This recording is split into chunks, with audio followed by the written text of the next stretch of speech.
की, क्या बात, मगर भारत सितारा है। वाह, हाथ को तोड़ देंगे हम, उठेंगे जो खिलाफत में, वाह, और जुबां को खींच देंगे हम, ये हिंदुस्तान हमारा। वाह, तालियां ढोल के बजाएं। उच्चारण हूँ मैं भारत का, कलम से गान लिखता हूँ। वाह, फिर से भैया, है भारत स्वर्ग से बढ़कर, यही पहचान लिखता हूँ। ये सांसें दे गई धोखा, कफन मेरा तिरंगा हो। वाह, तो भारत माता के चरणों में कलम संग प्राण लिखता क्या बात हूँ। है, तालियां, तालियां, थोड़ा जोर शक्ति में और बजाओ। आराधना का पर्व है। माताएं बहनें बैठी हुई हैं, उधर मेरे भैया लोग बैठे हुए हैं। और मैं कहता हूं कि बाकी आयोजनों से आदरणीय जैन साहब, ये कवि सम्मेलन सर्वाधिक महत्वपूर्ण है। इसलिए है कि नाच गाना डांस कर रहे हैं, ये संस्कार का कार्यक्रम है। वाह, जहां माँ बहन बेटी एक साथ बैठकर, हमारे पुराने संस्कार है कि रामायण और कथा और भागवत सुना करते थे। इस मंच से भी ज्ञान की बात एक साथ हुई है। तो आप अपने इस आयोजन के लिए एक बार स्वयं के लिए ताली बजा लीजिए। बेटी पर, दुर्गावती पर बहुत अच्छा काव्य पाठ किया। मैं तो मानता हूं कि आदरणीय मोदी जी तीसरे टर्म तक चुनकर चले आ गए, और आप उससे ज्यादा बुद्धिमान निकले कि तीसरे टर्म तक इनको भी लेके आ गए। चौथे, ये एक प्लस है। इसका मतलब यह है कि मोदी जी 29 से फिर से आने वाले हैं। क्योंकि ये संकेत पहले दे देते हैं आके। एक बार ताली अपने बुद्धिमत्ता के लिए। बूंद बूंद रक्त दे के स्वाभिमान, वो जहां पर छोड़े थे उसी को मैं कहता हूं कि भारत की मिट्टी क्या है। बढ़िया, कि बूंद बूंद रक्त दे के स्वाभिमान को बचाया, बलिदान त्याग वाली भूमि को नमन है। वाह, और जन जन जहाँ जय भारती उच्चारते, जय घोष करती गर्जना के कंठ को नमन है। तो तन मन धन सब करे कुर्बानी, ऐसे वीर झाला भाला भामा साहू को नमन है। और दुश्मनों को चीरता चला गया जो भीड़ में, तो स्वामी भक्त चेतक के त्याग को नमन है। स्वामी भक्त चेतक के त्याग को नमन है। तो जौहर की लपटों से लाज को बचाने वाली,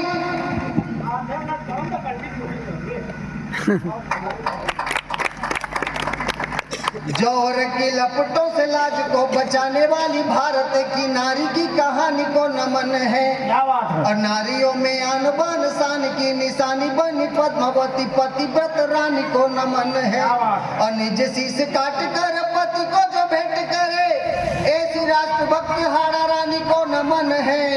और अपने ही हाथ निज बेटा बलिदान किया, तो पन्ना धाय माता की कुर्बानी को नमन है। पन्ना धाय माता की कुर्बानी को नमन है। मोबाइल और साइबर क्राइम पर बात हो रही थी। मोबाइल वास्तव में हम अक्सर भटक जाते हैं, और हमें कई लोग हमारा ध्यान भटकाते हैं। तो अपना ध्यान भी केंद्रित करें देश के विकास पर और देश के राष्ट्रवाद पर। ध्यान इधर केंद्रित करें भाई, उधर नहीं, इधर। अब देश के लोगों को जानना है कि ध्यान केंद्रित कहाँ करना है। बेटी पर बात हो रही थी, और मैं बेटी कहता हूँ आजकल जमाना ऐसा कि हर बात में मोबाइल साइबर क्राइम पर बात कर रहे थे। आजकल आप लौट के जाओ और आपके हाथों पे मोबाइल है। बेटी क्या है, आप थक के जाइए घर में, लड़का बैठा रहेगा फेसबुक इंस्टा ट्विटर जितने भी सब चलाता बैठे रहेगा, लेकिन आप थक के जाएं खेत से ऑफिस से किसी काम से, तो बेटियां ही हैं जो दौड़ के जाती है किचन में और एक गिलास पानी ला के देती है।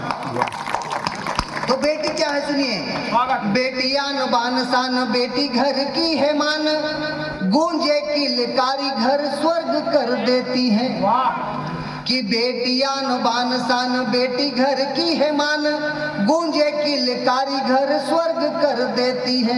बाबू बेस दे देना, इको कम कर देना, बेस दे देना, क्योंकि बाबा को बेस पसंद है। बेटियां न बान शान बेटी घर की है मान, गूंजे की लिकारी घर स्वर्ग कर देती हैं। जिनके घर में है बेटियां, सोचना बेटी, और हमारे धर्मों में तो ये भी कहा गया कि जिस घर में बेटी ने जन्म लिया वो आंगन हमेशा के लिए सूना हो जाता है। वाह तो बेटियां न बान शान, बेटी घर की है मान, गूंजे की लिकारी घर स्वर्ग कर देती है।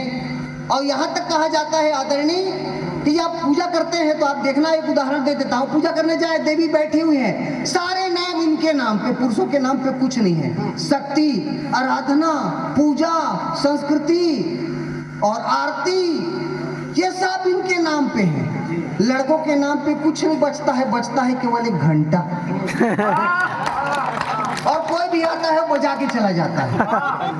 तो लड़कियां हैं, संस्कार का काम इन्हीं के पास है। क्या बात। तो बेटियां न बान शान, बेटी घर की है मान, गूंजे की लिकारी घर स्वर्ग कर देती है। और मोगरा, गुलाब, जूही, चंपा और चमेली बेटी ईठ लाती अंगना सुगंध भर देती है।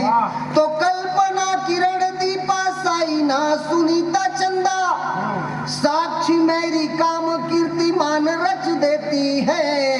तो पन्ना धाई, जीजाबाई, हाड़ा रानी, झलकारी, बन लक्ष्मी बाई रण ये तो बढ़ जाती है। बन लक्ष्मी बाई रण ये तो बढ़ जाती है। तो बेटियों का है। और ऐसे भी अब कहा गया है कि बेटी पढ़ाओ बेटी बचाओ, ये अब तो देश का मिशन हो गया है। लेकिन जब इस तरह से राष्ट्रवाद की बात होती है, समाज की बात होती है, जब कोलकाता जैसे जगहों पर इस तरह की घटना होती है, तब पढ़ना पड़ता है कि आंगन की तुलसी है, मंदिर की ज्योति है। बेटियां क्या है?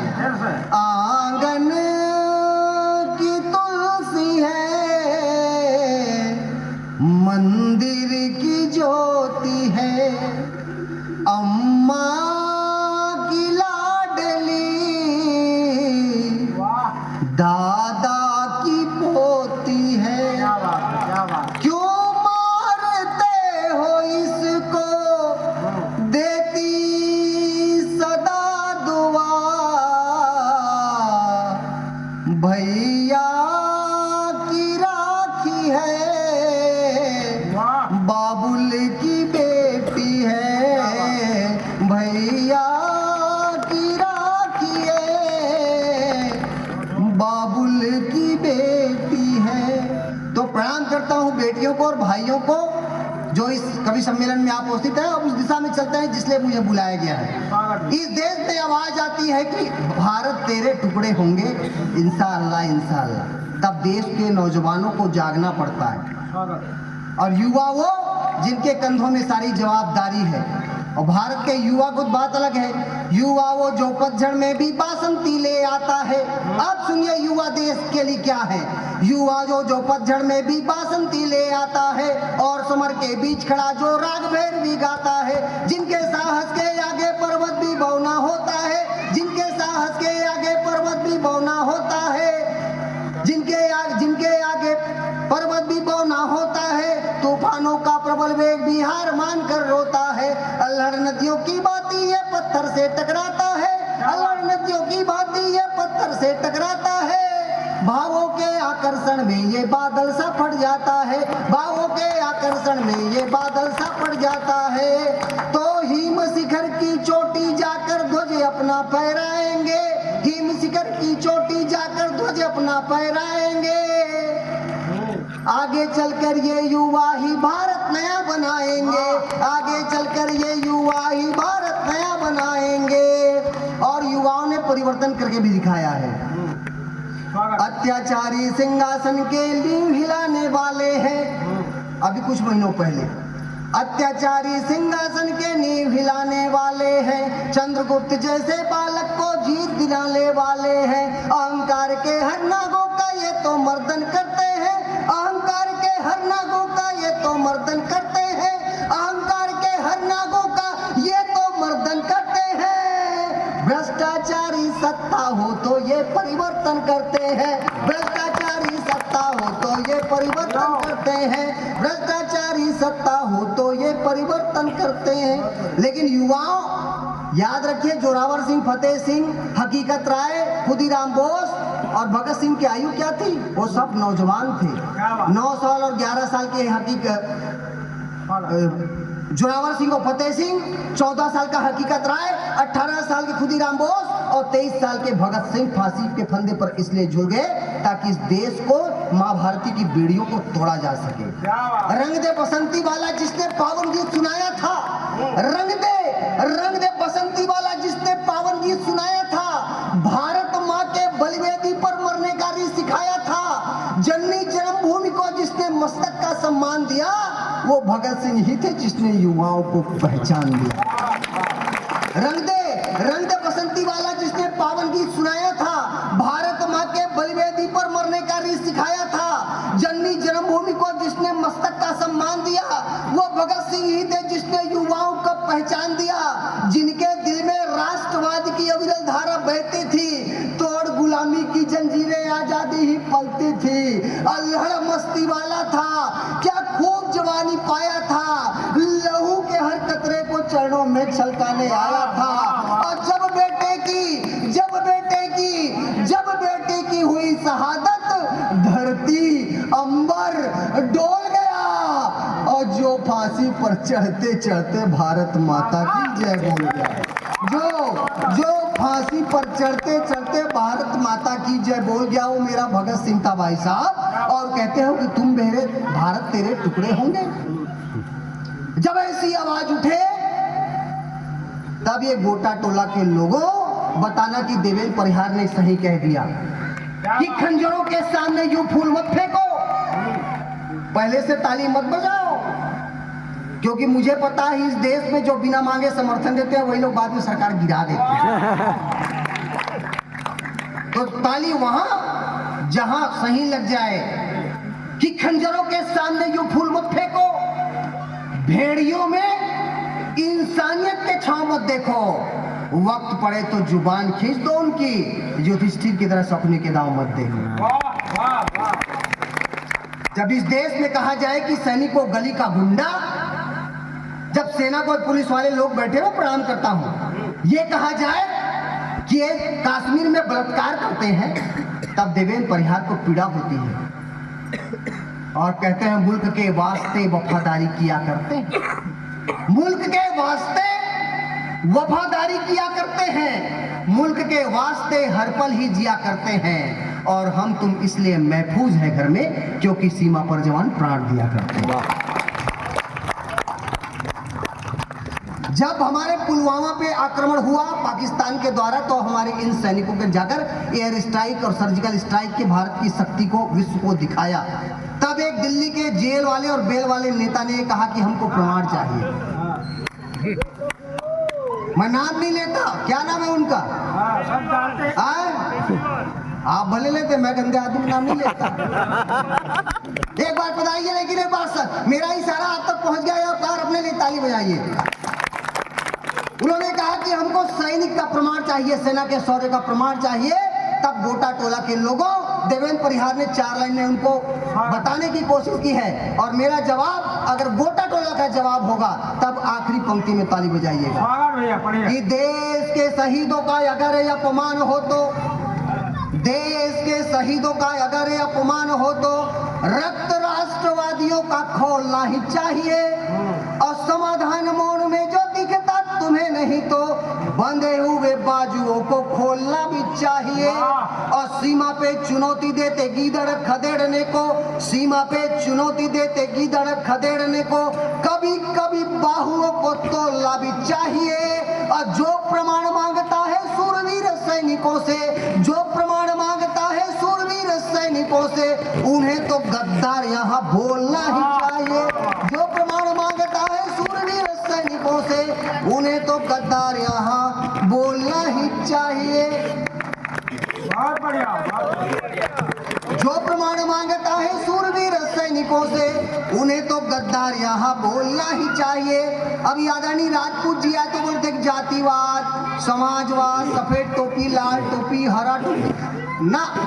मैं कहता हूँ 4 लाइन में कि ऊंच नीच भेदभाव समाज के लिए है घाव, ब्राह्मण के मंत्रों में निदान होना चाहिए। हम जातियों में बट गए तो एक मुख्यमंत्री ने कहा कि हम बटेंगे तो हम कटेंगे। बहुत बढ़िया। और हरियाणा ने एकजुट होकर दिखाया कि ऊंच नीच भेदभाव समाज के लिए है घाव, ब्राह्मण के मंत्रों में निदान होना चाहिए, निर्बल सबल बीच एकता के बोए बीज, क्षत्रिय भुजा में समाधान होना चाहिए। तो रिश्तों में नफा नुकसान को न तोलिए जी, रिश्तों में नफा नुकसान को न तोलिए जी, वैश्य की तराजू में ईमान होना चाहिए। तो भूल कर जाति पात करे एकता का सूत्रपात, तो सबके दिलों में हिंदुस्तान होना चाहिए। भूल कर जाति पात करे एकता का सूत्रपात, तो सबके दिलों में हिंदुस्तान होना चाहिए। तुम्हें तो जाति पात हम भूल जाए, भारत एक था, भारत एक है और भारत एक रहेगा, ये भाव हम फैला दें। दक्षिण भारत एक नेता ने कहा कि हम सनातन को समूल नष्ट कर दें, और उन्हें डेंगू और मलेरिया तक कहा गया। मां के दरबार के सामने कह रहा हूं, सनातन वो है भाई साहब जो कहता है वासुदेव कुटुंबकम। अब आप बोलते जाना, वासुदेव कुटुंबकम का भाव सनातन है। आप दोहराना, वासुदेव कुटुंबकम का भाव सनातन है। जोर से बोलिए, वासुदेव कुटुंबकम का भाव सनातन है। सबरी के जूठे बेरों में भाव सनातन है। विप्र सुदामा पद प्रक्षालन भाव सनातन है। तो सनातन सूर्य है अपना, सदा ये गीत गाएंगे। क्या बात है। सनातन सूर्य है अपना, सदा ये गीत गाएंगे। सनातन चांद सा शीतल, सदा मस्तक लगाएंगे। मिटाने जो यहाँ आए, यहाँ वे मिट गए सारे। सनातन सत्य का ध्वज है, इसे घर घर लगाएंगे। सनातन सत्य का ध्वज है, इसे घर घर लगाएंगे। अरे राम को काल्पनिक कहा गया।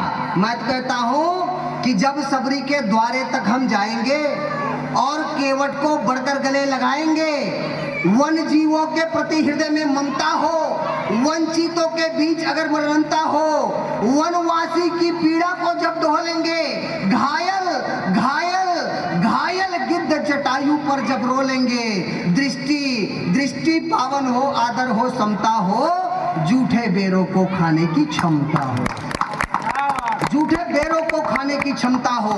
इसी मर्म को समझ लिया तो पत्थर भी तर जाएंगे। राम तत्व है मन के भीतर, राम तुम्हें मिल जाए। यही सिखाया है भाई साहब राम ने। और हमको इंटॉलरेंस कहा गया, हमें असहनशील कहा गया, हमें असहिष्णु कहा गया। हम जो शब्द नहीं जानते थे, जिस बात को कहने में हमारा जीव भी परेशान हो जाता था, इन 10 सालों में हमको कहा गया कि हिंदू असहिष्णु हो गया, हिंदू इंटॉलरेंस हो गया, हिंदू असहनशील हो गया। लेकिन माता के दरबार के सामने मैं सच्ची बात कहना चाहता हूं, अगर हिंदू और सनातनी इंटॉलरेंस जिस दिन हो जाता तो भगवान राम के मंदिर बनने में 5 वर्ष 100 साल नहीं लगता। हम तो न्यायालय पर विश्वास करने वाले और न्याय व्यवस्था पर विश्वास करने वाले लोग हैं। जहां सूर्य की प्रथम किरण को अर्घ चढ़ाया जाता है, जहां सूर्य की प्रथम किरण को अर्घ चढ़ाया जाता है। जैन साहब एक बहुत मार्मिक पंक्तियां पढ़ रहा हूं। सोचिए, हम लोग नदी, पहाड़, पर्वत, पशु, पक्षी, कुत्ते, बिल्ली, कौवा, किसको भोजन नहीं कराते और पुण्य समझते हैं। हम वो इंटॉलरेंस कैसे हो सकते हैं? आप तो जैन साहब हैं, आप तो पट्टी बांध के ऐसा सोचते हैं जो दिखे ना वो भी ना मरे। हम इतने शांति प्रिय लोग हैं, उसको कहा कि हम इंटॉलरेंस हो गए। तब मैं प्रमाणित कर देना चाहता हूं इस मंच से कि जहां सूर्य की प्रथम किरण को अर्घ चढ़ाया जाता है, चंदा को मामा कहकर रिश्ता बतलाया जाता है, गौ, गंगा और गीता का भी मान बढ़ाया जाता है, घर के आंगन में पंछी दाना चुगने को आता है, जहां की नारी सबसे पहले गौग्रास निकाला करती हैं, वट पीपल और तुलसी में भगवान निहारा करती हैं। वट पीपल और तुलसी में भगवान निहारा करती हैं। तो लाख करो कोशिश मगर यूं टूट नहीं हम पाएंगे, हम भारत माता के बेटे वंदे मातरम गाएंगे। एक कविता पढ़ता हूँ और अपना स्थान ग्रहण करता हूँ कि पड़ोस में एक पाकिस्तान, हालांकि उस पर कविता पढ़ना व्यर्थ है। मैं कहता हूँ कई बार गोटा टोला के 3 लोग चले जाएं, टोकरी में 2-4 अच्छे से रोटी भर लें, पाकिस्तान में फेंक किया जाए तो वहां गृह युद्ध हो जाए। इतनी भूखमरी है और महंगाई है। अगर रोटी भी ना लेके जाए तो बाबा रामदेव के योग करने वाले लोगों को पाकिस्तान ले जाओ और सुबह सुबह उन लोग अनुलोम विलोम करने लग जाएं तो मुझे ऐसा लगता है कि वहां ऑक्सीजन खत्म हो जाए और ऐसे ही मर जाए पाकिस्तान। जहां 2 वक्त की रोटी खातिर जो गैरों को ताका करते हैं, उसकी इतनी जरूरत कि मेरे आंगन को झांका करते हैं। क्या बात। 2 वक्त की रोटी खातिर जो गैरों को ताका करते हैं, उसकी इतनी जरूरत कि मेरे आंगन को झांका करते हैं। जिसने टोपी खुद रख दी है चाइना के जूतों पर, जिनको शर्म नहीं आती है कायरता करतूतों पर। अरे गीदड़ भक्ति करने वाले भूल गए इतिहासों को, 65-71 में मारा था, भूल गए उन लातों को। 2 वक्त की रोटी खातिर जो कह रहा, आदरणीय जैन साहब के बगल में बैठे हुए वो, उनको भी प्रणाम करता हूँ, बड़े ध्यान से सुन रहे, ताली भी बजा रहे हैं, उनके लिए भी एक बार जोरदार ताली हो जाए। उनको पाकिस्तान को गाली देना अच्छा लगा, हमको देना भी चाहिए। भाई मैं तो इस सरकार से इस बात से खुश हूँ, कम से कम इस सरकार ने ये बात सिद्ध करके रखा है कि जब तक पाकिस्तान आतंकवाद बंद नहीं करेगा तब तक उससे कोई बातचीत नहीं होगी। और आप भी सहमत हो तो आप भी ताली बजा सकते हैं। तो 2 वक्त की रोटी खातिर जो गैरों को ताका करते हैं, उसकी इतनी जरूरत के आंगन को झांका करते हैं। उधर सैनिक सेना के लोग बैठे हुए, पुलिस के लोग बैठे हुए, प्रणाम करता हूँ आपको। देश में शांति, समृद्धि और ऐश्वर्य और जो सुरक्षा है वो आप लोगों के कारण है। गोटा टोला के लोगों, उनके सम्मान पे एक बार ताली जरूर बजाए, जिनके कारण देश शांत रह पाता है। तो 2 वक्त की रोटी खातिर जो गैरों को ताका करते हैं, उसकी इतनी जरूरत कि मेरे आंगन को झांका करते हैं। जिसने टोपी खुद रख दी है चाइना के जूतों पर, जिनको शर्म नहीं आती है कायरता करतूतों पर। गीदड़ भक्ति करने वाले भूल गए इतिहासों को, 65-71 में मारा था, भूल गए उन लातों को। एक इशारे की जरूरत है, भारत के वीर जवानों को 2 पल में चकनाचूर करेंगे। आतंक ठिकानों को घर में घुसकर मारेंगे, फिर उसका कुचला जाएगा, हाथों में होगी गर्दन और दूध छठी का याद दिलाया जाएगा।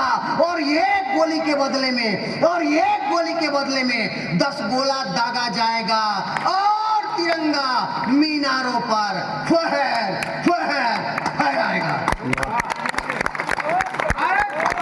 भारत माता की, भारत माता की। एक बुरहान वानी को मारा, वो बिलबिलाने लगे, जैसे दामाद को मारा पाकिस्तानी चिल्लाने। ये बुरहान वानी को मारा, वो बिलबिलाने लगे। विशेष श्रोताओं को विशेष रूप से प्रणाम करता हूँ।